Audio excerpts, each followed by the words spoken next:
n'oublie pas de vous abonner, de liker et de partager. Objectif 1000, abonner Kosuda Yamada le guerrier légendaire. Citation. La volonté n'est pas seulement une force intérieure, c'est la flamme invisible qui brûle même quand tout s'effondre. Elle est ce qui transforme la peur en courage, la douleur en puissance et l'échec en victoire. Celui qui possède une véritable volonté ne recule pas devant l'impossible, car il sait que ce n'est pas la force du corps qui brise les chaînes, mais la force de l'esprit. La volonté, c'est se relever 1000 fois après être tombé. C'est avancer même quand la route disparaît. C'est croire en soi alors que le monde entier doute. Et quand un homme porte une volonté inébranlable, il cesse d'être un simple mortel. Il devient une légende. Chapitre 4. L'arc maudit de l'ombre. Kosuda Yamada errait dans les montagnes, marqué par ses combats et hanté par ses choix passés. Ses mains tremblaient encore des vies qu'il avait dû prendre. Et pourtant, son cœur brûlait d'un désir unique, protéger les siens et se renforcer pour l'avenir. C'est dans un vieux village déserté qu'il rencontra une vieille femme mystérieuse, voûtée, au regard noir comme la nuit, qui l'observait depuis les ruines. On l'appelait Oba-sama des ténèbres, gardienne d'un savoir interdit. Tu portes en toi une volonté inébranlable, mais ton âme est encore faible.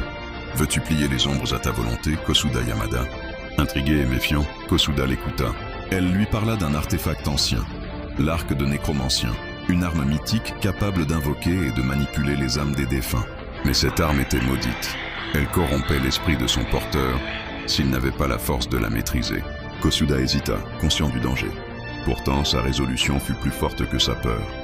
Si ce pouvoir peut me permettre de protéger ma lignée et l'avenir, alors je l'accepterai, même au prix de mon âme. La vieille dame commença son enseignement. Chaque nuit, Kosuda s'entraînait à tirer des flèches d'ombre, à invoquer le spectre des anciens guerriers, à ressentir la douleur et la colère des morts. L'arc le repoussait, tentait de consumer son esprit. Des visions de cauchemars venaient chaque fois qu'il bandait la corde. Mais Kosuda résistait, sa volonté surpassait la malédiction. Au bout de plusieurs lunes, il réussit enfin. Il fit jaillir un coup de flèche spectrale qui transperça un champ de roches, comme si 1000 guerriers invisibles tiraient à ses côtés. La vieille dame, impressionnée, déclara « Tu n'es plus un simple homme, tu es désormais l'héritier des ombres. Mais souviens-toi, ce pouvoir réclamera toujours un prix. » Et Kosuda sut que ce n'était que le début. Fin du chapitre 4. Abonnez-vous, likez et de partager. Prépare-toi dans prochain chapitre 5, l'héritage du nécromancien. Kosuda Yamada, le guerrier légendaire, inspiré par Khalid Thiam. À très bientôt, bye. Prenez bien soin de vous, et je compte sur vous pour atteindre le 1000 abonnés.